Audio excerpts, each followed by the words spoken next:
Para jamaah pengajian rahimakumullah, alhamdulillahirabbil alamin. Kita bangkit berkumpul dalam rutinitas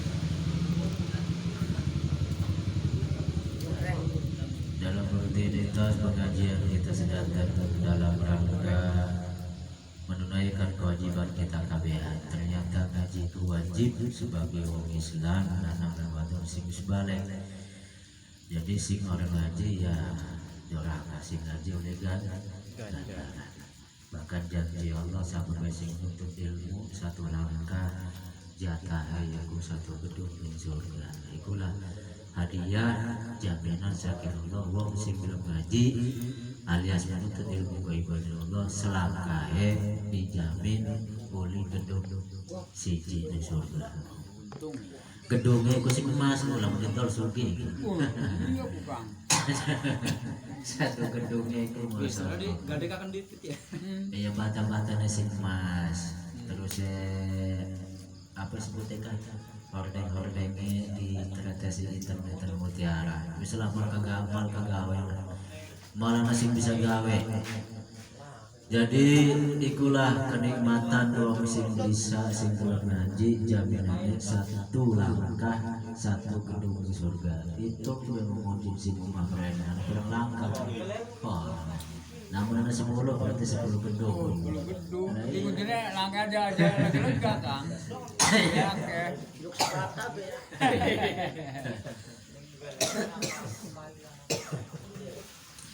Alhamdulillah ternyata kita belum ngaji gulu bergelung sifat Allah. Mudah-mudahan kita kabehan, keluarga kita kabehan, anak rabi kita kabehan, keluarga tetangga dulur. Mudah-mudahan doain bisa ngaji, doain bisa ibadah di Allah Rabbal Alamin.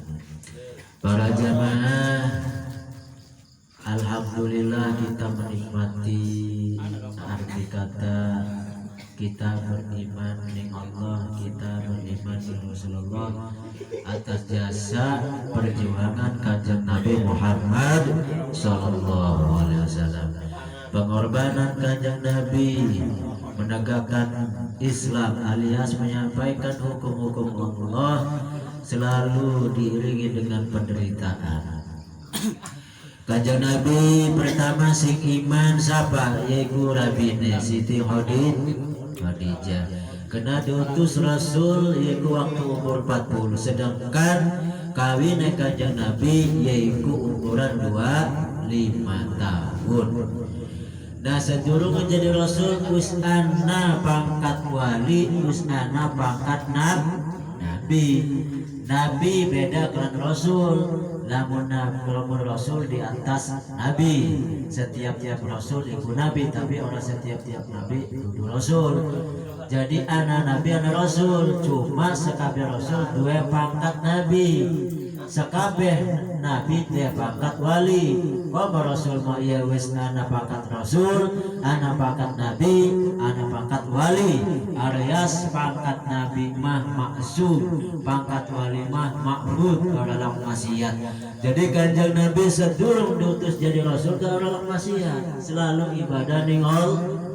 Cuma durung anak instruksi untuk menyampaikan ning umat. Jadi sedurung 40 gah nah wis kanjeng Nabi Muhammad wis jadi nabi, cuma orang disampaikan ning umat bahwa kita nabi durung karena durung anak tugas sing Allah, durung anak perintah sing Allah untuk mendeklarasikan atau untuk menyampaikan bahwa nabi atau durung. Adapun diutus Rasul waktu umur 40 tahun. Umur 40 tahun itu diangkat jadi Rasul. Jadi sedurung Rasul terus jadi Nabi wis. Cuma durung menyampaikan bahwa Nabi. Alias setiap Nabi lah kasih maksiat. Setiap wali lah kasih maksiat. Alias kabeh ibadah lah kasih maksiat. Sekabeh Nabi orang maksiat. Nah berarti kanjeng Nabi sedurung jadi Rasul terus orang maksiat, selalu ibadah di Allah secara khusus. Ibadah di Allah durung disampaikan durung ning umatnya. Setelah umur 40 diutuslah jadi Rasul sehingga ana wahyu sing harus disampaikan ning umatnya. Nah, 40 tahun diutus Rasul untuk menyampaikan hukum-hukum Allah, wahyu-wahyu Allah ning umat waktu zaman itu. Tapi ternyata alias tidak mudah untuk menyampaikan hukum-hukum Allah, sehingga apa? Karena waktu itu wis ada keyakinan menyembah Allah jauh dan berhala jauh, alias yakin kaum kafir yakin dengan Allah, tapi embel-embel alias analah nyembah patung, sehingga di Ka'bah itu dikelilingi patung-patung berhala-berhala, sing batu lah, sing perak lah, atau sing kayu lah, bahkan sing roti lah, dibuatnya sing macam-macam. Nah, jadi tawaf atau ibadah itu ning patung-patung tersebut. Nah, sing konolah Kanjeng Nabi menyampaikan hukum-hukum Allah hanya sebatas perintah saking Allah untuk menyampaikan otomatis. Sing konolah anak perlawanan sing wong kafir, baik kafir Quraisy sing nyembah patung, baik perlawanan sing kaum Yahudi, karena ning Yahudi di kono di Madinah anak Yahudi termasuk Nasrani.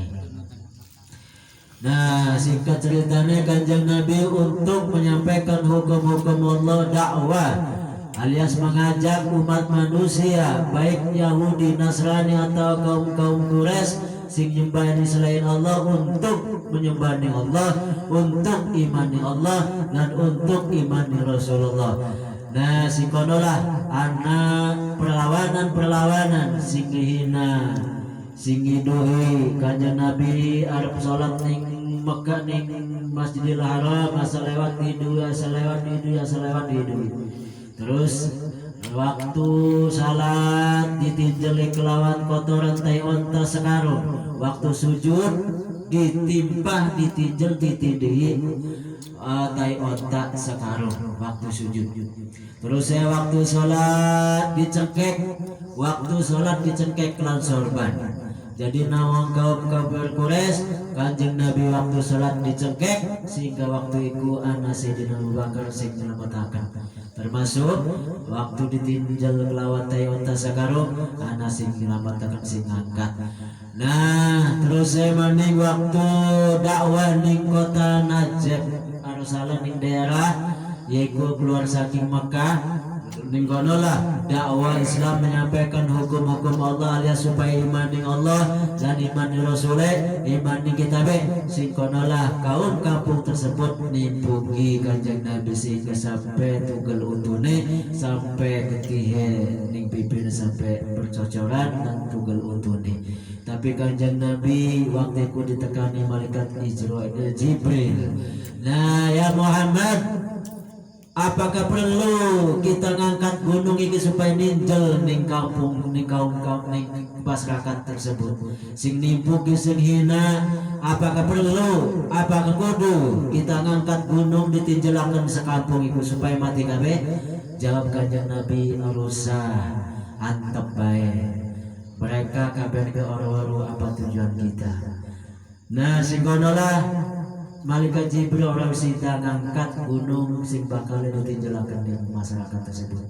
Tapi masa Kanjeng Nabi posisi ketihe bercocoran sing pipi sampai tugel untune.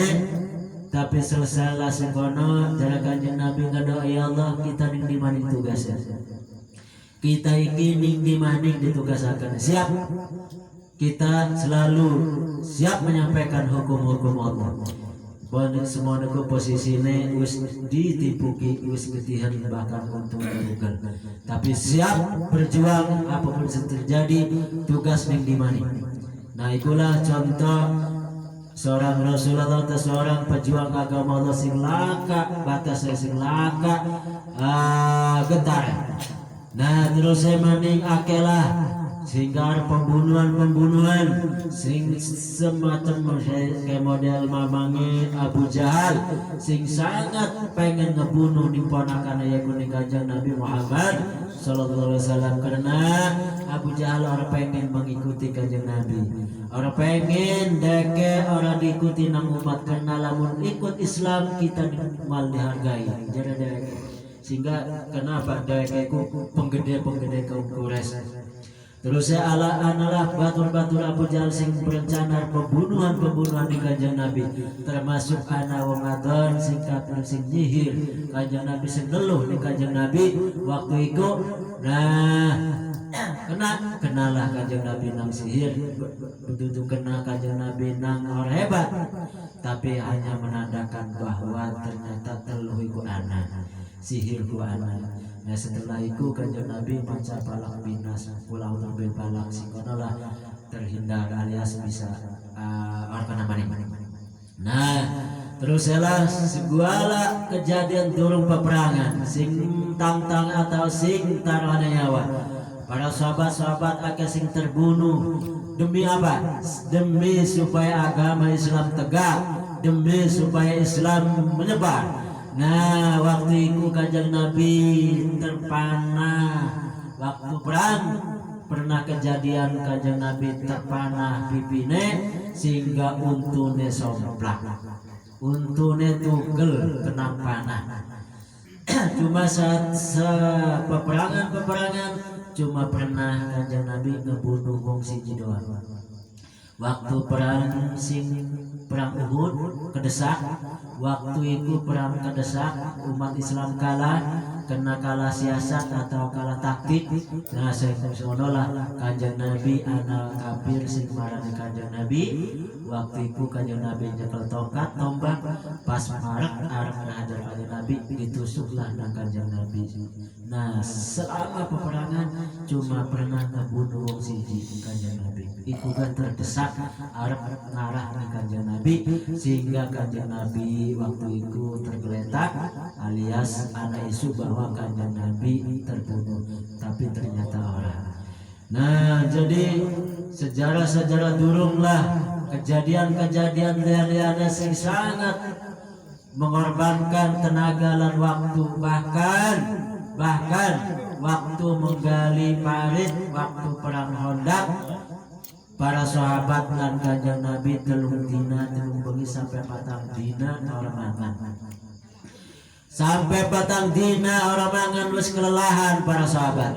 Wis patang dina kanjeng Nabi orang mangan wis kelelahan sehingga waktu itulah anak sahabat Jubair termasuk ponakan kanjeng Nabi.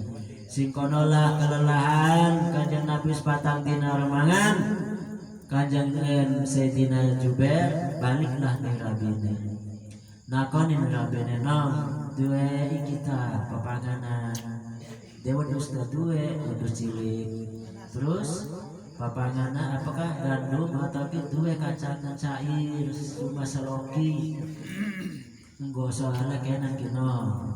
Sahabat-sahabat lagi gedung parit ke peperangan ke 17.000 pada lapar terus tertina orang mangan terus bina terus bengi orang mangan termasuk kanjeng Nabi wis orang tega ngedeleng kanjeng Nabi sekolahan kelaparan wis iki masih anak sembelih wedhus cilik sembelih terus kacang itu sekacang pasang cuma jadi abene Kang aja diajak kabeh jumlah sewu itu wis acak be kanjeng Nabi kelan sahabat 10 be kenal lamun kabeh ora cukup mal kecukupan ya wis.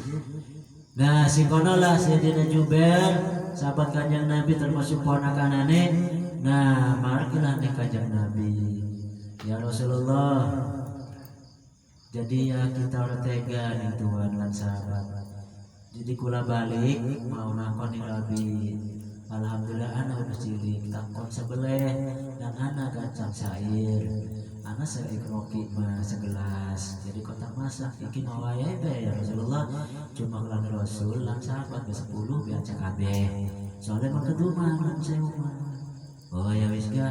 Nah kanjeng Nabi tangi kumu kena waktu sahabat itu lelah pada dodok lemes sepatang dina Jara kanjeng Nabi wahai sahabatku nganter kabeh wahai kabeh mangan yuk ning sedikit Jubair.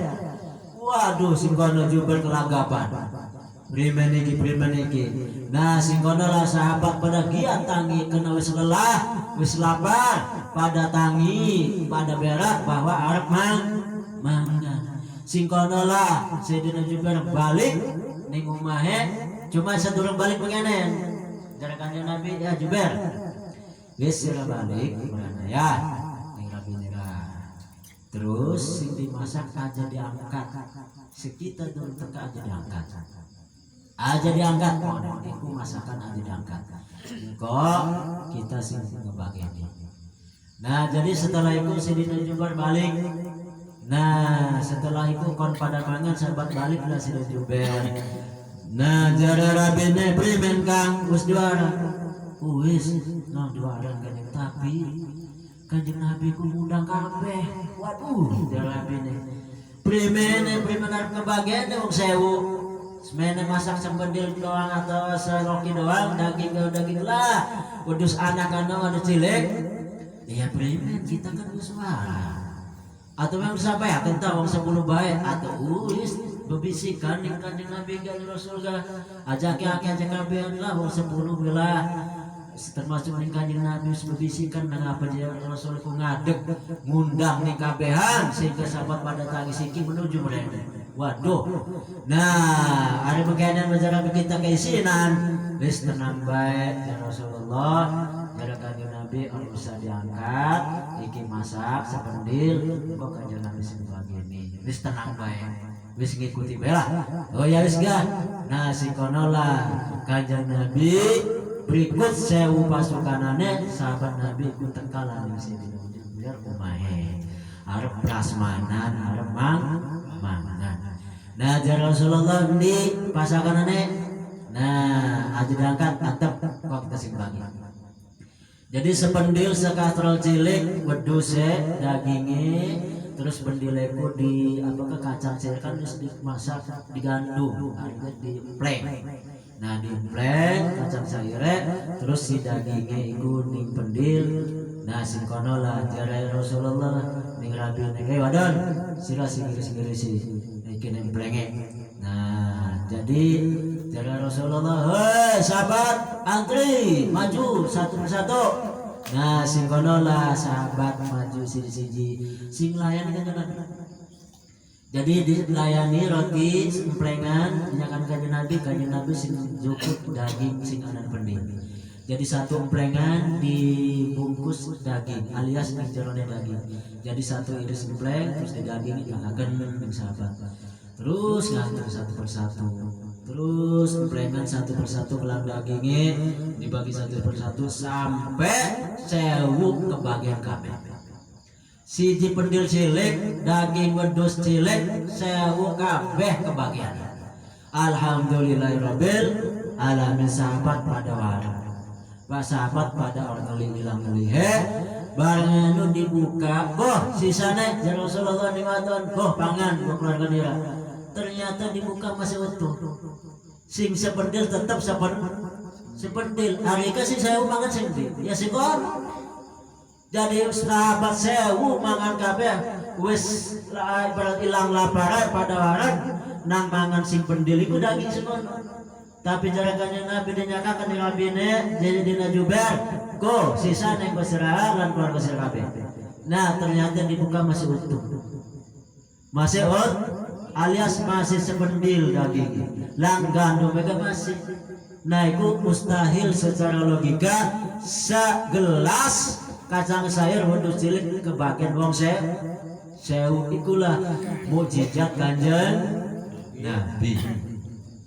Nah itulah jadi perjuangan Kanjeng Nabi sangat luar biasa. Sing wis dicaci dihina lan lian-lian bahkan arep dibunuh bahkan wis kenang panah bahkan ditimpuki bah sampai bercocoran sampai tunggal untuk bame. Ikulah perjuangan Kanjeng Nabi diterusaken ning para sahabat akeh sing mati para sahabat-sahabat Rasulullah. Nah nyampe lah ning umat-umat yang kita kabeh alhamdulillahirabbil alamin atas perjuangan Kanjeng Nabi sing penuh caci hinaan bahkan ancaman-ancaman pembunuhan. Setelah terakhir alias di akhir hayatnya Kanjeng Nabi ketekahan malaikat Israel. Karena setiap malaikat Israel namun disapa baik berarti tugasnya nyabut nyawa. Nah setelah itu nenamulah malaikat Israel ning Kanjeng Nabi. Jadi Kanjeng Nabi ini anak apa malaikat? Nah biasalah tugas ulama. Setiap tugas menampung wong itu ya tugas artinya. Tapi gimana lah Tuhan? Dari malaikat Israel ya kita beri bantuan. Bukan unjuk rasa dengan Allah, demo dengan Allah supaya nambah umur silakan. Pasti ditahunin Allah. Jadi Kanjeng Nabi lah. Usah demo-demo, usah unjuk rasa untuk nambah umur. Terus rasa Allah ya siki-siki silakan. Orang jadi masalah berapa? Oh ya segala jangan begitu lah cuma gini malaikat. Sedurung nyabut nyawa kaulah kita nakon dipit. Arif tingkah umat kaulah dicabut nyawa Ibrahim. Tingkah laku umat kaulah waktu dicabut nyawa Ibrahim. Jadi malaikat Israel ya Muhammad ya Rasulullah. Umat Tuhan mah dicabut nyawa iku lir ibarat onta urip-uripan diseset. Lir ibarat kebo urip-uripan diseset di kulite. Sing mulai kulit endas sampai kulit sikil diklekep waktu urip-uripan. Nah ikulah sing terjadi lamun umat Tuhan dicabut nyawanya. Apa sih terjadi? Kebo atau sapi atau onta urip-urip diklekep di kulitnya. Pasti lara. Nah sing kedua umat Tuhan lamun dicabut nyawane lir ibarat naik gunung sing gersang sing kering laka wit-witan laka apa-apa padang pasir sing posisinya panas posisinya gunung sing duhur sing kono lah ana siji wong sing naik ning gunung iku naik sampai puncak turun maning naik maning sampai puncak turun maning naik maning sampai puncak turun maning sing posisinya gunung laka wit-witan sing panas luar biasa. Apa sih terjadi? Sing terjadi dahaga luar biasa. Ikulah posisi umat Tuhan waktu dicabut nyawanya. Sing pertama larana luar biasa kayak onta atau kebo sing urip-uripan diseset. Sing kedua sing wong naik turun gunung sing duhur sing posisinya padang pasir sing panas luar biasa sing dahaga sehingga wong dicabut nyawa itu dahaga dan luar biasa senajan dilindungi sesumur serawak selalu mual ilang dahaga. Kenapa? Lawang rezeki wis ditutup laka rezeki setitik pun wis ditutup sehingga laka senajan wong sekarang dilindungi mual ilang mual karena rezeki ditutup lan larane wis laka keenakan pasti lara. Kenapa? Rezeki wis ditutup keenakan larang luar biasa dahaga dan luar biasa. Nah sing kono lah Kanjeng Nabi ngerungune kaget alias ora tega ning umate jare Kanjeng Nabi ya Israel arep mengkanan wes lah waktu nyabut kaula nyawane jadi pilara-pilara dahaga umat kaula sing bakal terjadi tak tarik ning kula tak tempelakan ning kula tak tanggung 100% ning kaula. Jadi umat kaula ngurusah lara ngurusah dahaga cukup lara ning kita cukup dahaga ning kita. Jadi dahaga lara waktu dicabut nyawane dipindahkan ning Kanjeng Nabi Muhammad sallallahu alaihi wasallam.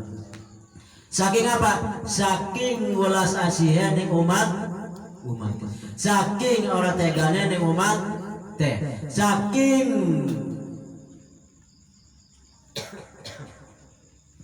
ikulah Kanjeng Nabi saking welas asih nyaah dedeh kerunyane ning umat jadi pilara-pilara waktu dicabut nyawa dipindahkan ning Kanjeng Nabi dahaga waktu dicabut dipindahkan ning Kanjeng Nabi.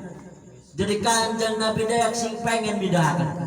Saking apa? Orang tega nih umatnya. Saking melasasian nih umat.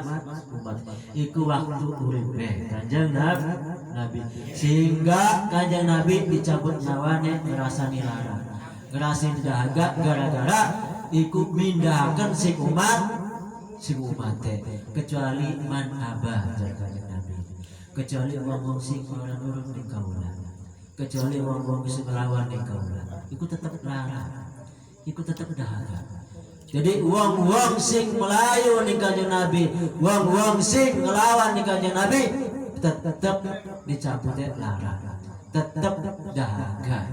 Nah ikulah para jamaah saking ulase Kanjeng Nabi ni umate nanggung pilara umate waktu dicabut, nanggung dahaga waktu umate dicabut nyawane.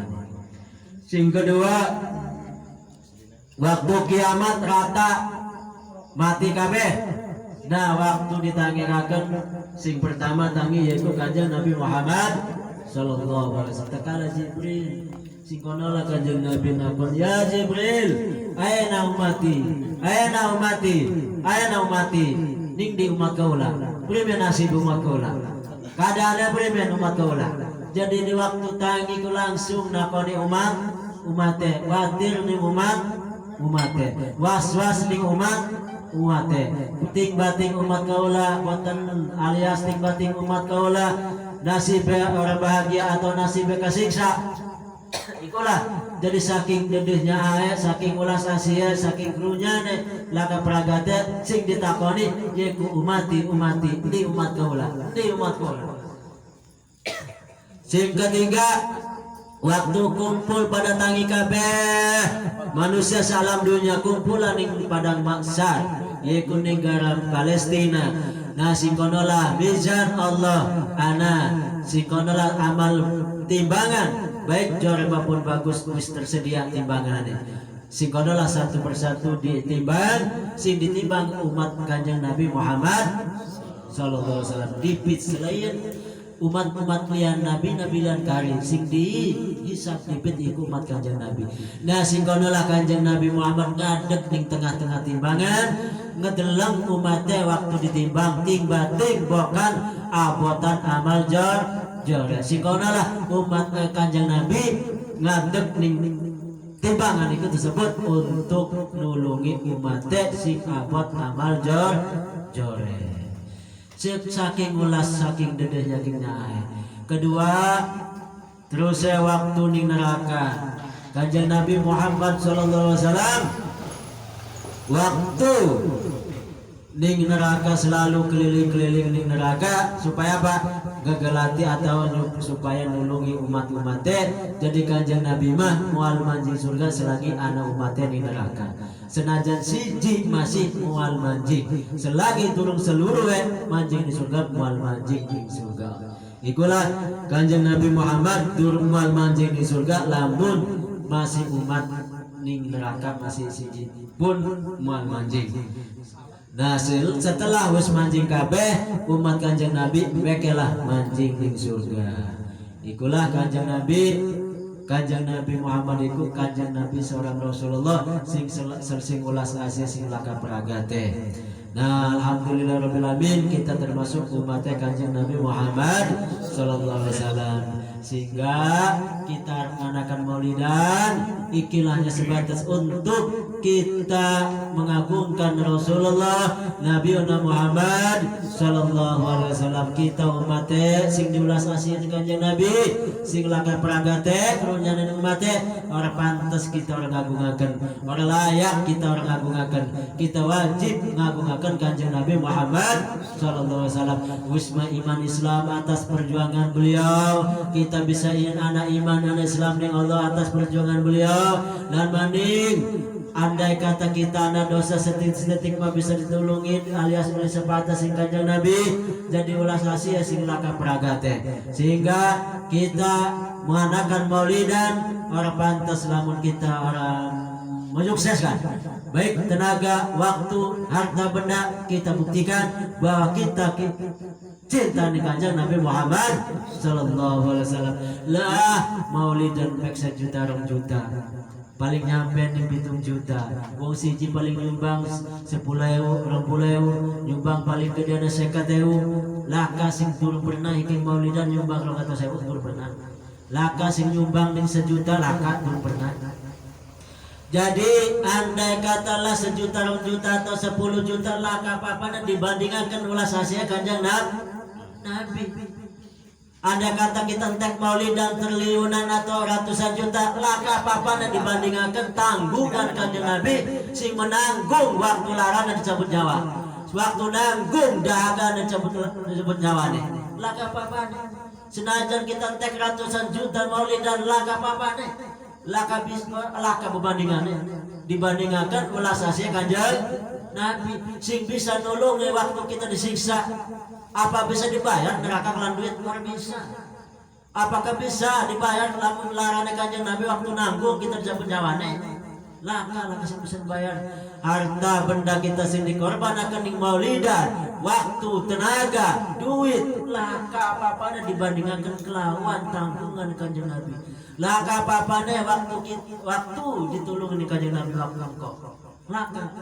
Jadi laka bandinganan. Jadi peribahasa kemah kita durung apa-apa walaupun kita bisa mengorbankan tenaga, waktu, harta, benda ning maulidan durung ana apa-apane dibandingkan kelawan Kanjeng Nabi perjuanganane terus 11 asih durung ana apa-apa masih nol masih nol.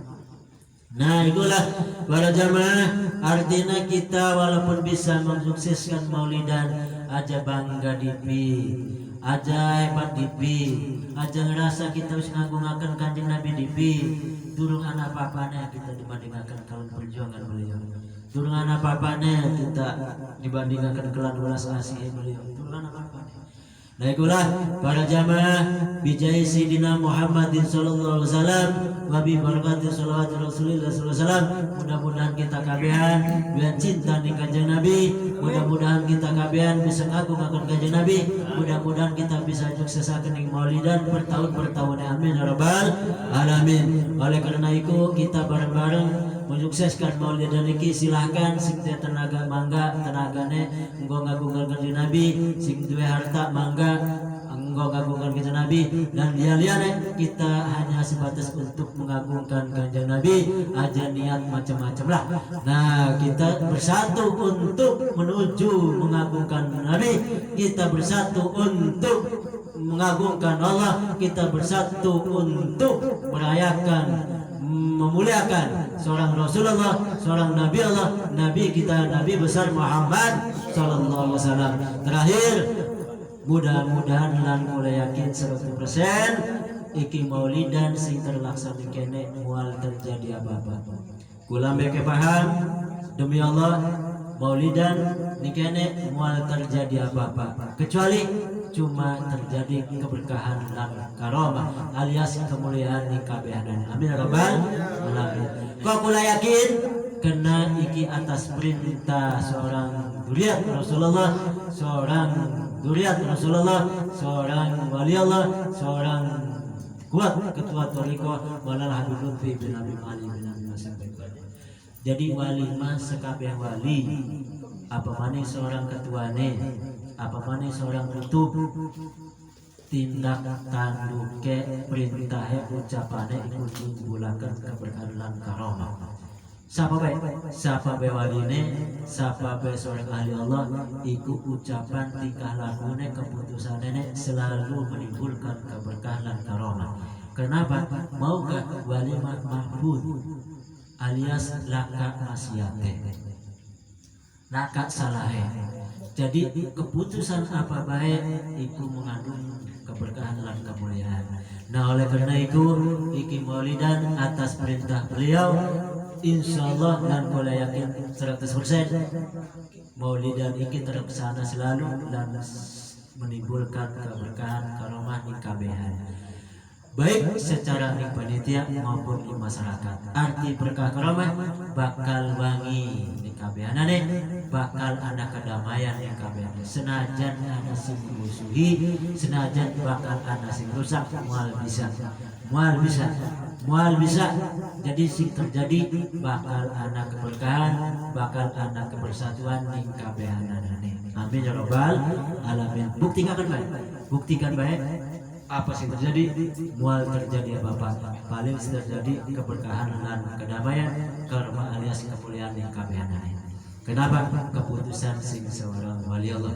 Nah cuma mawakah bunga mawar malwangi lamun laka durine. Nah berhubung anak keberkahan kemuliaan pasti anak kegoncangan.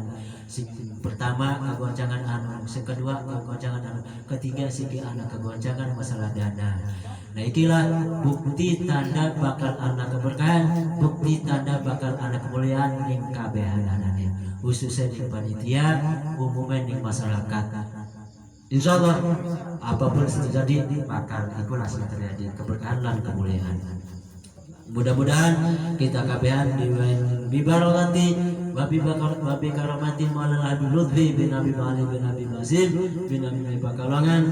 Mudah-mudahan kita dengan kekuatan, kesabaran, ketawakalan, keikhlasan dalam hal ibadah di Allah, dalam hal perjuangan agama Allah, khususnya di maulidan ini. Amin ya rabbal alamin. Selanjutnya pengajian mangga teman-teman. Mungkin pengajian mas sampai nabi terus.